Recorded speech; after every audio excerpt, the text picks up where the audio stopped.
Again, not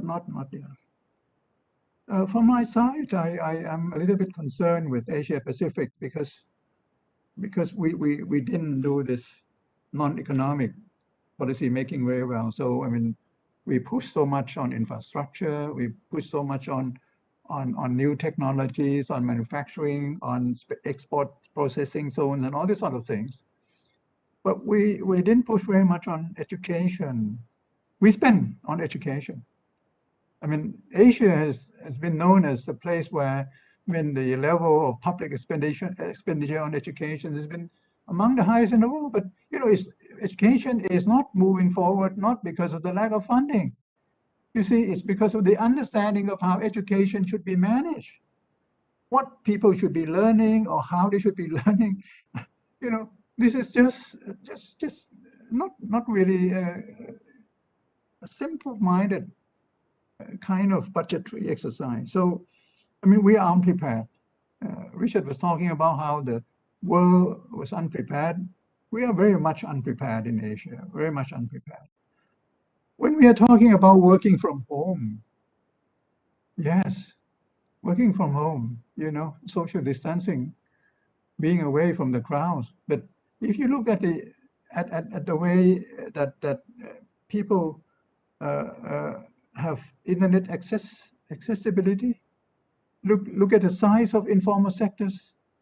People in the informal sectors cannot work from home. They have to walk the streets. And these people walk the streets every day, and they are very, very, what I call, what is it? Contact intensive people. I look at the garbage collector this morning coming to collect garbage in front of my house. I look at people who deliver food because we can't go out and buy our food, and they come and deliver food.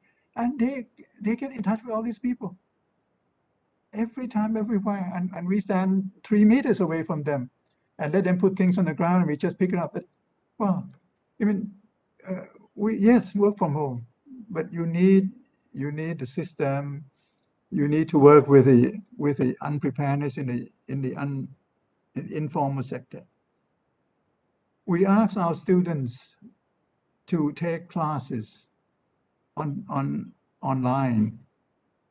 and now I know in various places in Asia Pacific debating that online will set back of young people, and this is very much recorded in the survey, I think, of the of Asia Pacific by ESCAP,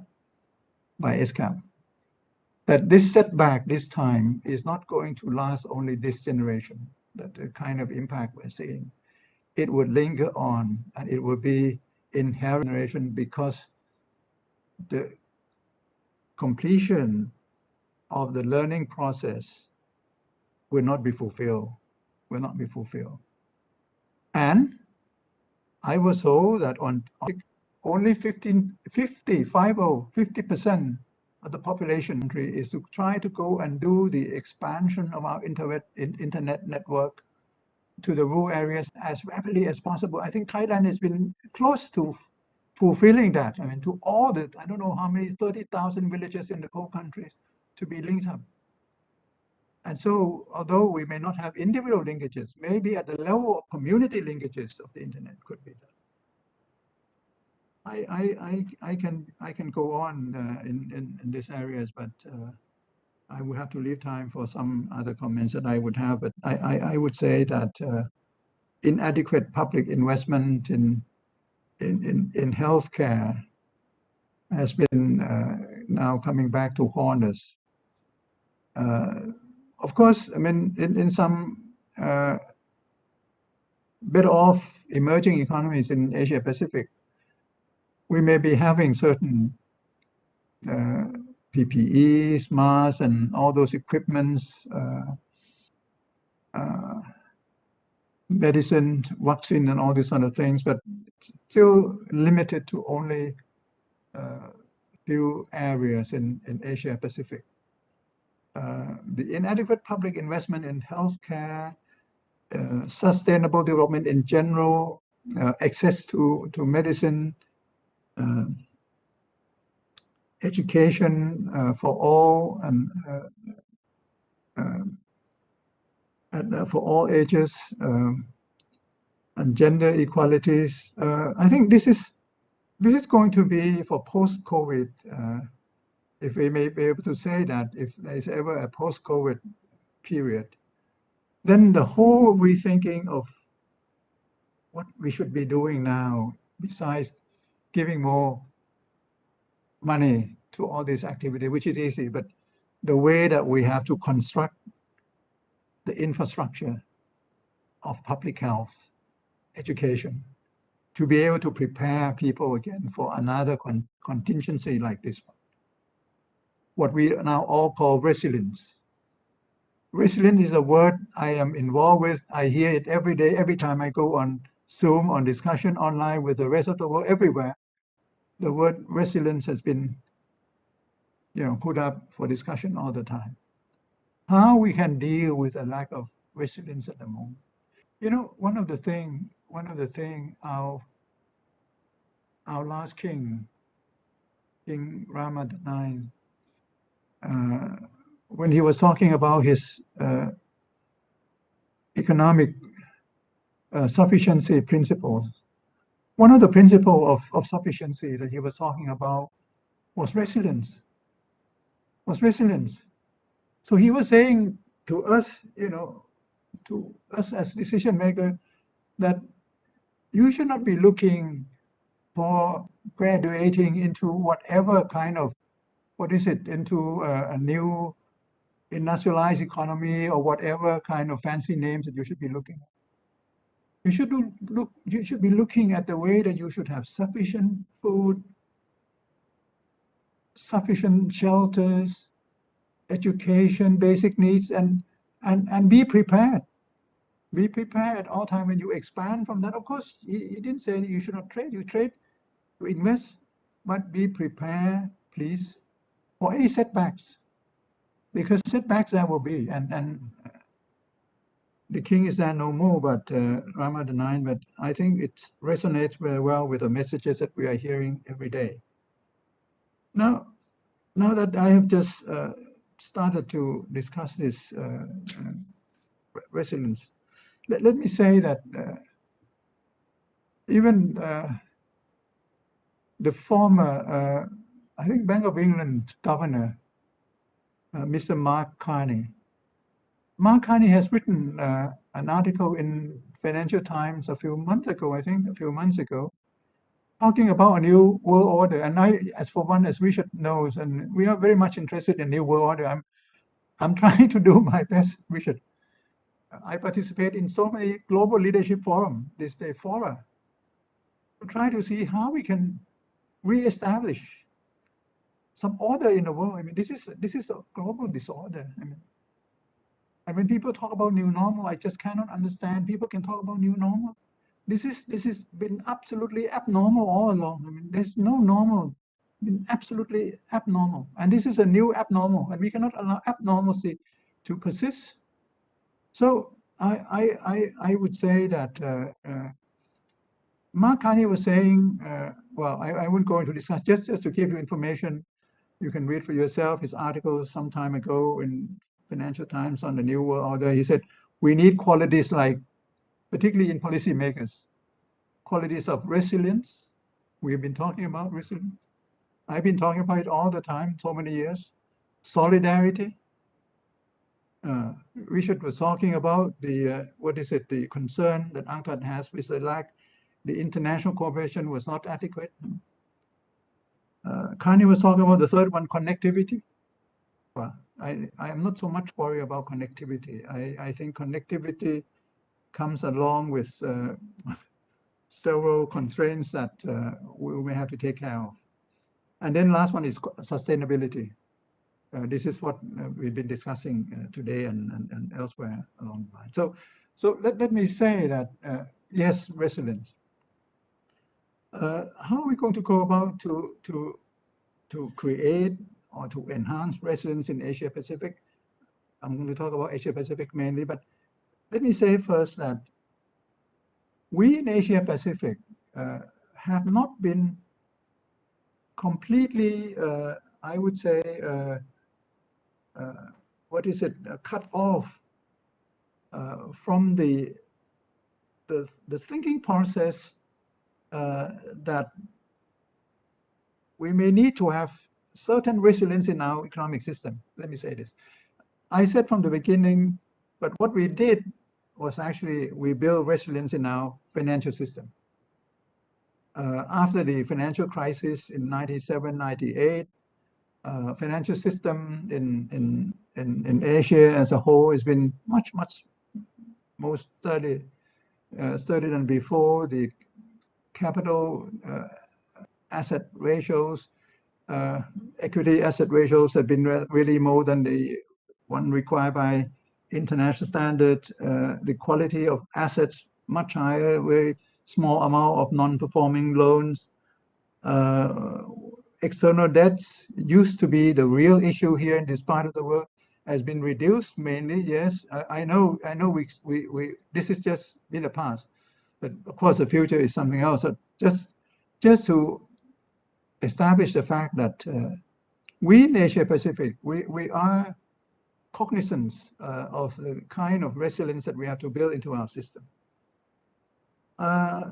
We have had always strong export competitiveness, I would say. I mean, something that sometimes I think Richard would worry, because I can see his worry, because the moment you have to come to terms with the excessive level of indebtedness, you would have either to reduce it, cut your expenditure, or you have to export more and to be more competitive. And to be more competitive, UNCTAD has always been a bit concerned with the kind of compression that you would have on wage levels, because that used to be the way that we have actually inch our way into the export market in the good old days, in the 60s, 70s, and 80s, when we used the low wages as a kind of so attractive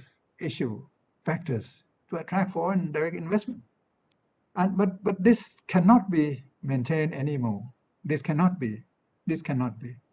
So I mean, we know the resilience during very dark days last year, 2020. There was strong export performance in Southeast Asia.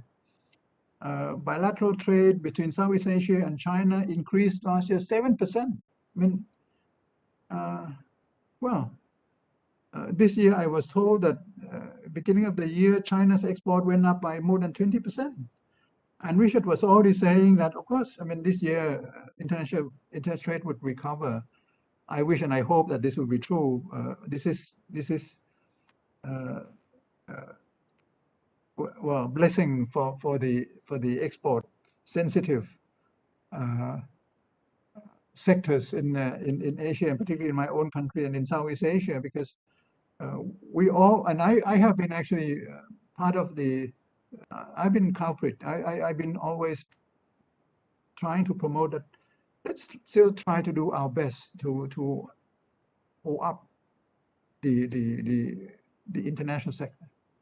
Try to do our best. Even we can trade a little bit, we should do it. And you can see that during the dark days from 2020 up until now, along the Thai borders, the border trades has been holding up quite well, including the legal and illegal migrations of people along the border, so porous that it has actually not helped us in the way that we would like to contain the importation of diseases along the border as well. But it's good news, good for our ears when we read that UNCTAD is looking forward to from minus 5.6 contraction last year of trade flow. It will be near close to 10%, and this is, well, it's 10%. It could be so because it came from a low level last year. So I mean, but at least it's pleasing to hear, Richard, and I know now with we are seeing the kind of re-establishing the supply chain, which UNCTAD has always been concerned, and this is also my concern in Asia, and particularly in Asia Pacific and Southeast Asia. because we are the world's greatest practitioner of international management of production. Well, saying global value chain, supply chain. During good times, it has all helped us because we have latched on to the hub of export growth in China, for example, and the linkages have brought not only marketing access, but from time to time also some technology transfer in a very simple manner, and maybe not only in really technology, the physical technology, but in terms of marketing technology, maybe so also, digital technology and things like that. So, I mean, supply chain for Southeast Asia, for some major parts of Asia Pacific, has been dealing us a good hands in the past. But during bad times, particularly with this pandemic, because this is exactly where the pandemic has actually bitten very hard into. I mean, in just cutting off all kind of connectivity. I mean, of course, last year we also have the bad fortune of having one boat that is, I was told the boat is as long as the height of the, what is it, the building in New York, one of the highest building in New York is so high. And it blocked the Suez Canal, and trade throughout canal about 10 to 15% of the global trade. But the lesson that we learn from this is that people have become also more resilient, even in Asia Pacific, on how we can manage sometime with a breakdown. Because I have been looking that during the pandemic, during the breakdown, the supply chain, Asia Pacific countries seem to have managed to fill in the supply vacuum, and some of the shortages in certain equipments. For example, if you look at the rise in the global demand for electronics, Asia has been major suppliers and been gaining a lot. I mean, you can see the growth in electronics industries in Asia. Pharmaceuticals, huge increases. I mean, look at the what is the rubber industry, the rubber processing industries in Southeast Asia, in Thailand. Pharmaceutical, all this medical equipments and personal protection PPE equipments. You know, so I mean, people have been quite resilient in the export sectors in Asia Pacific to have been able to come out of the crisis and to live through the crisis, bringing up, you know, the last ounce of their own effort to maintain certain production. We were short of the mask only for just the first few months of last year, but since then we have been exporting huge amounts of masks around the world. Much more so, and very fanciful masks being produced in Thailand. So I think with all these comments, and I would add, let's say, the way we've been working together better. I mean, it might be a little bit, seems to be counter, what is it, the countervailing, or I don't know what the right term to say, because we're saying when the cooperation at the global level has been waning and insufficient and things like that. But I look around in Southeast Asia, and not in Southeast Asia, in Asia Pacific in general. I mean, we have been the laggards in the areas of regional trade arrangements, trade agreements. We've been, I mean, you look at Latin America, they have done, I don't know, 10, not 10, but hundreds of regional trade agreements. Africa has done quite a bit, but Asia, we have not done so much. But in the last few years, there's been a few. I mean, look at the efforts that used to be led by the US on TPP, on the Trans-Pacific Partnership that has been transformed into the CPTPP, is still ongoing, being operated. We have created the ASEAN Economic Community, which has been up and running since a few years ago. And now last year we have signed a deal on ASEAN plus 6, actually plus 5, because India opts out in the last moment. So ASEAN of 10 plus 5, 15 countries. Global trading volume shares more than 50%, with the addition of China, Japan, India not in, but the regional comprehensive economic partnership, the RCEP, the regional comprehensive economic partnership, the RCEP, which has been signed last year, it's going to be great help, because it would actually maintain the kind of supply chain that we have seen, and above all things, if you notice, and I'm quite regretting that India has actually opted out, because this is going to be the place where Asia can deal with its own geopolitical issues, which could help to raise the trade tension. You see, because in RCEP you have China, you have Japan, you have Korea, you should have India, and then you have Asia, you have Australia, New Zealand. So it's a blend of the Indo-Pacific idea from the US and the kind of Belt and Road issues from China into the RCEP. So so these are actually the signs that I say there is some basic fundamental resilience in Asia. And I would end by saying that the outlook, I'm pleased to hear that it could be quite rosy. But of course, I know that Richard knows better than I do that we have to take into account the emergence of the new variants all the time. And this is a lesson that we have learned at such a cost in Thailand, that we thought we got over the crisis, we got over the pandemic, and yet when the Delta variant struck us, it was really unprepared. It was really for us unprepared. So,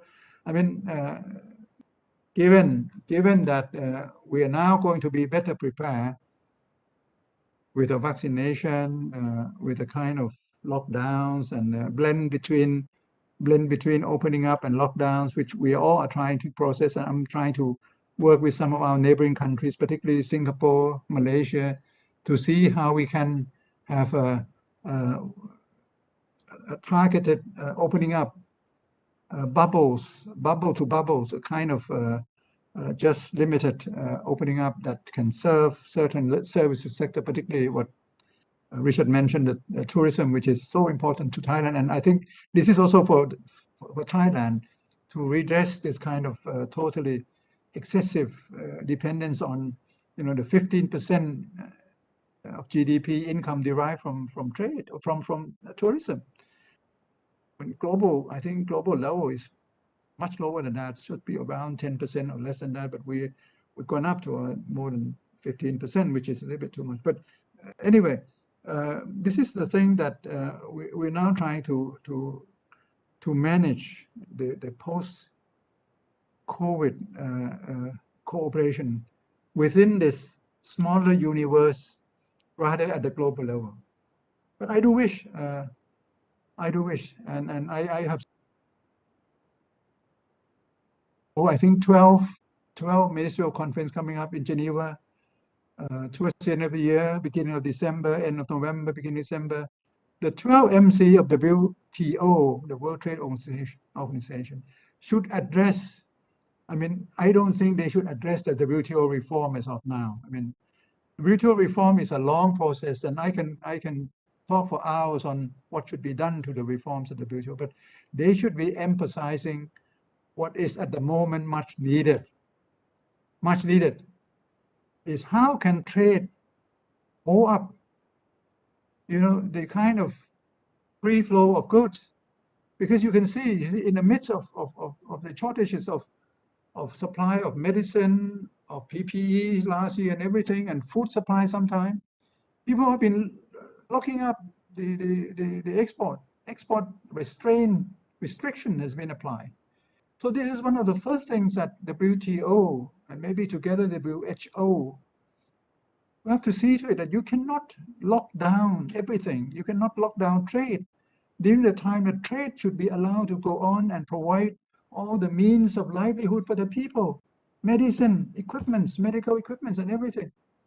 This is one of the first things. The second thing is something that I never expected from United States, but I must say that I'm quite elated to see President Biden coming out to say that US is willing to work with the WTO on waiver for the, what is it, intellectual property rights of the vaccine, of the COVID vaccine.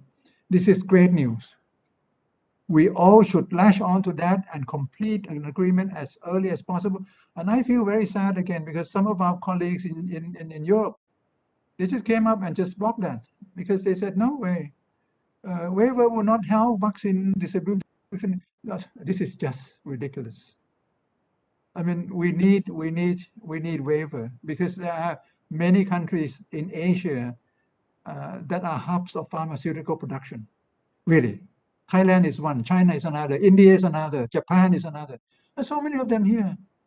If you unlock that, there will be such an amount. I was told that the three largest economies in Asia, China, Russia, and India, together when the three of them, they possess 7 of the 10 vaccines that have been approved by the WHO. We should allow open system for this right, proprietary rights on this vaccine formulas.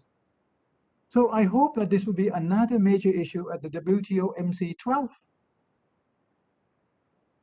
which is much more needed at the moment than just to talk about whether we should appoint how many more appellate body members we should be appointing. I have said this since the time I was at the WTO, we should have appointed permanent appellate body members, and we should be less reliant on appellate on what they call juridic, on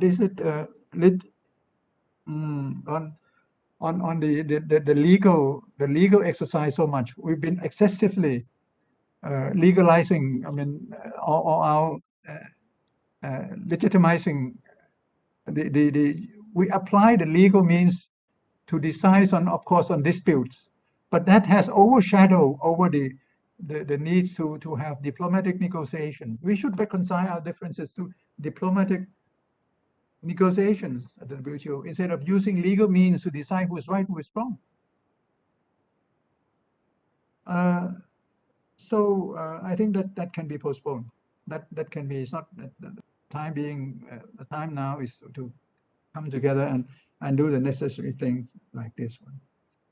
I would recommend also for Asia Pacific. You see, we have set up so many funds here, and there are 2 major funds that have been set up by ASEAN. I can't recall all the names, but I think one is called Emergency Fund, specially set up last year for dealing with, I think, to procure PPEs, medical equipments, ASEAN Fund. Another one is COVID Response Fund. This is quick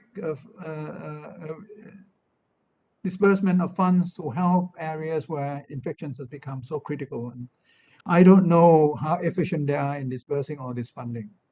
I mean, this is the time to be active on this, and I have been sending wavelengths, reminders to my colleagues in ASEAN that this is time for action, not to set up funds and talk about it and not doing anything about it. We have been also looking at something that Richard and the TER has been emphasizing time and again, and this is crucial. This is crucial, the debt issue.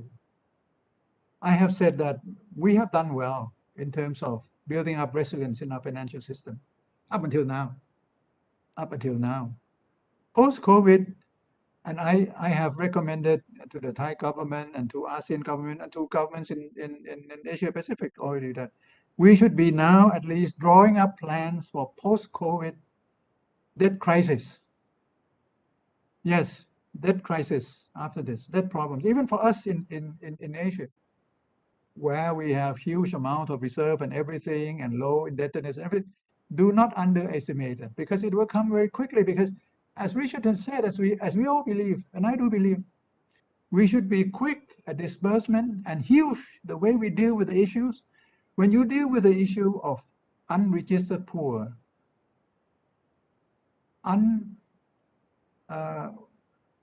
informal employment sector.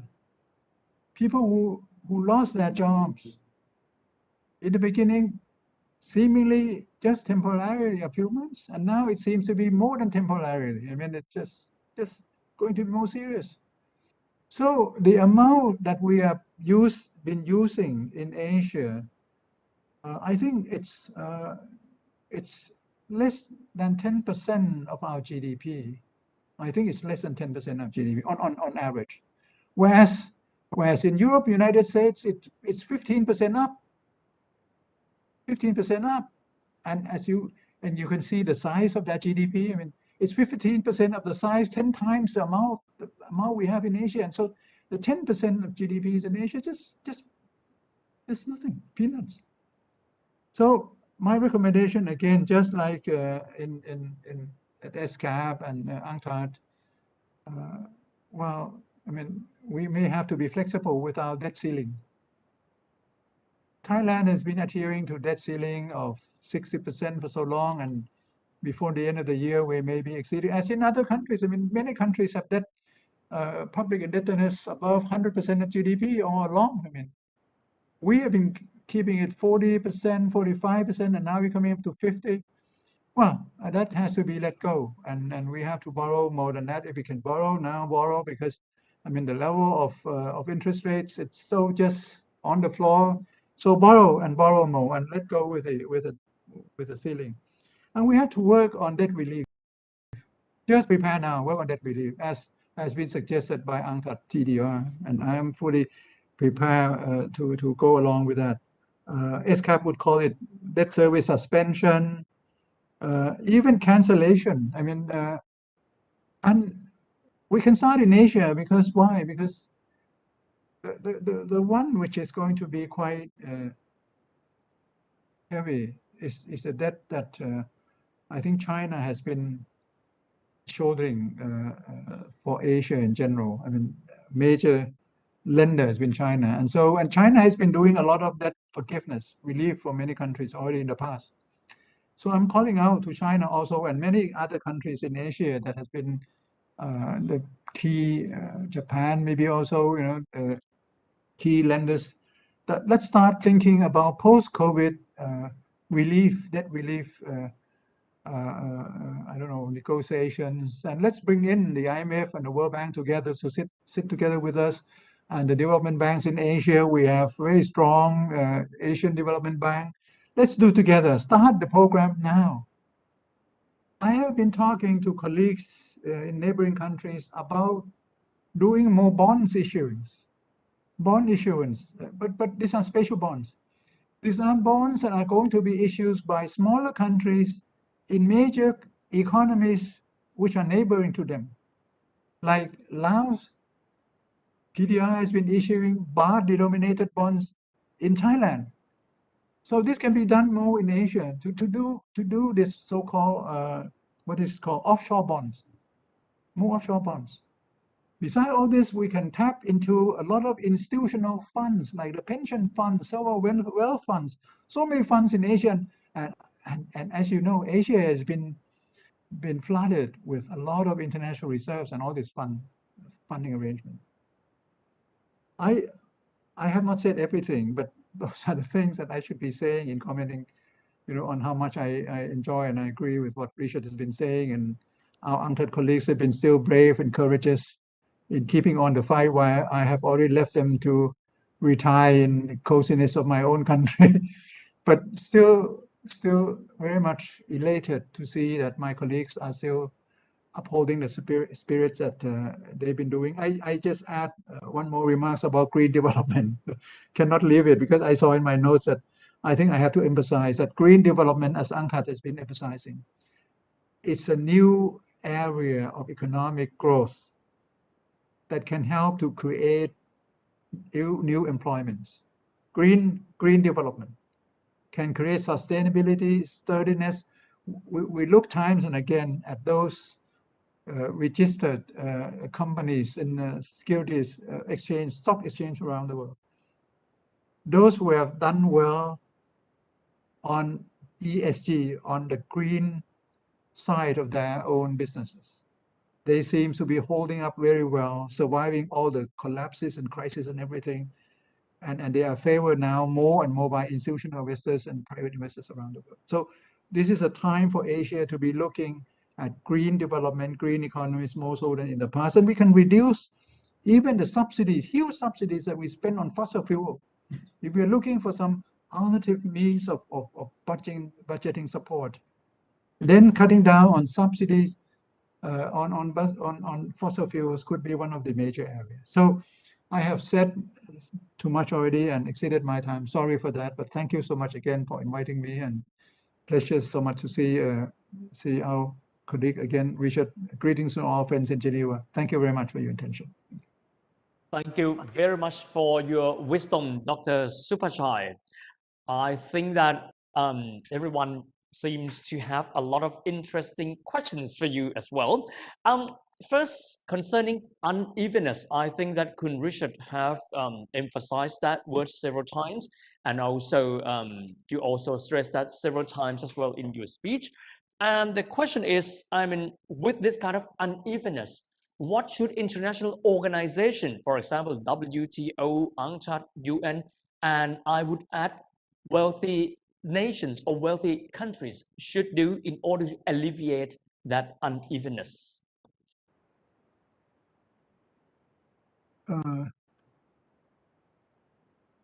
You mean inequalities? I'm sorry, I didn't hear. Inequalities, inequality, unevenness.